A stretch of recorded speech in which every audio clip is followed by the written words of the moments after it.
Doctor Chandra, मैं आपसे एक सवाल ये पूछना चाहता था। देखिए, एआई का ज़माना है, आर्टिफिशियल इंटेलिजेंस का ज़माना है। अब आर्टिफिशियल इंटेलिजेंस से फर्जीवाड़ा भी होता है, जैसे डीप फेक्स आ जाते हैं। कल को कोई सॉफ्टवेयर से किसी के आवाज़ में भी कुछ भी बुलवा ले या किसी का चेहरा मॉफ कर दे, ये तो टेक्नोलॉजी का दुरुपयोग है। But artificial intelligence helps also, technology helps also. Safdarjung अस्पताल की कुछ रिपोर्ट हमने कुछ महीने पहले चलाई अपने चैनल में कि अब रोबोट ऑपरेशन कर रहा है, रोबोट के मदद से ऑपरेशन हो रहा है। आप क्या देखते हैं टेक्नोलॉजी का रोल आगे आने में, और ख़ास तौर से आर्टिफिशियल इंटेलिजेंस का role?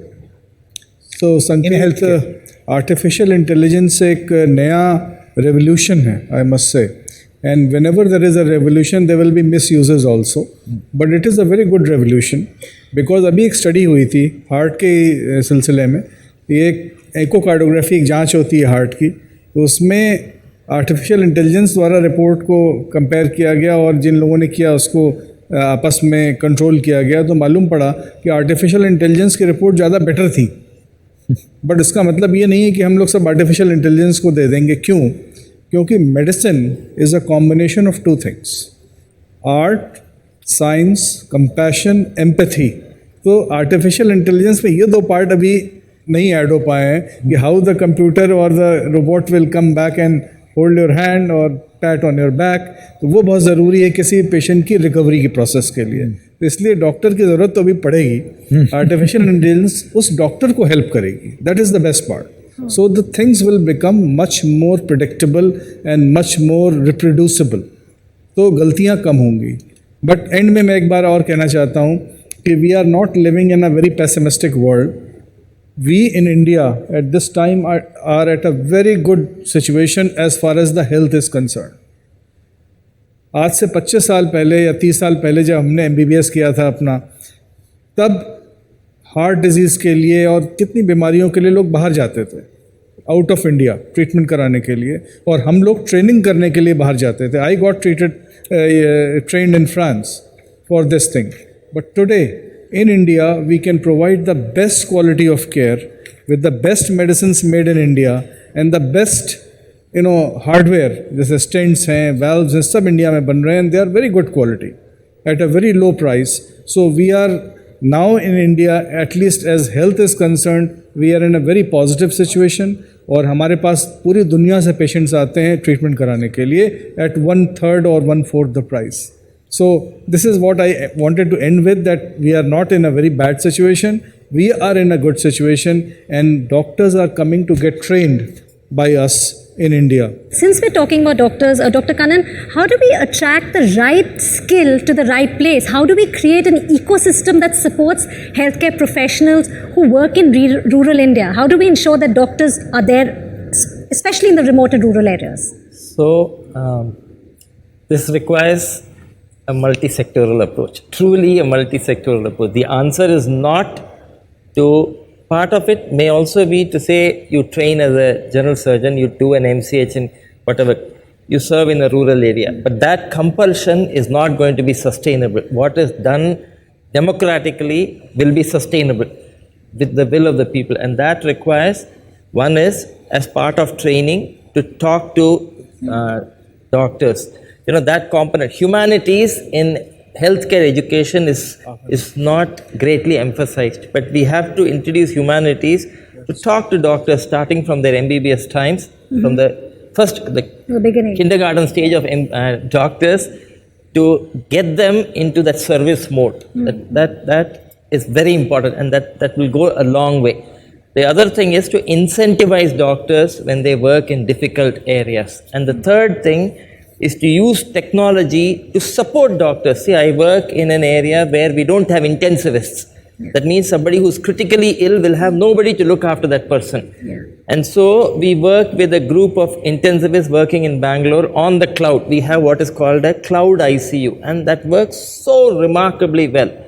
And so it supports all of us. I'm more confident of treating sick people because we don't have access to good pathology services. And so we're working with what we call as the National Cancer Grid to create telepathology. And technologies are available. We can make the slides and somebody sitting 2,000 kilometers away can report the pathology slides. And so helps a it is important to support doctors. If you train a young doctor and post him into a remote area, he's not equipped to deal with complex situations. And that is a disincentive that will demotivate him. And so we have to use a combination of psychology and incentivization and technological support and have senior people support.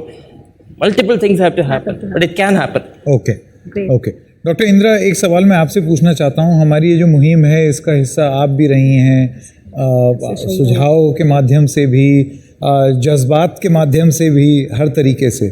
लेकिन 9 साल पूरे हुए हैं और 10वें में हम प्रवेश कर रहे हैं, तो आपको क्या लगता है कि वो कौन से मुख्य मुद्दे हैं जिन पर हमको आगे ध्यान देने की आवश्यकता है? So I think now coming into the 10th season where we are coming in, there are actually a lot of expectations and a lot of hopes, a lot of aspirations that are linked to it, definitely.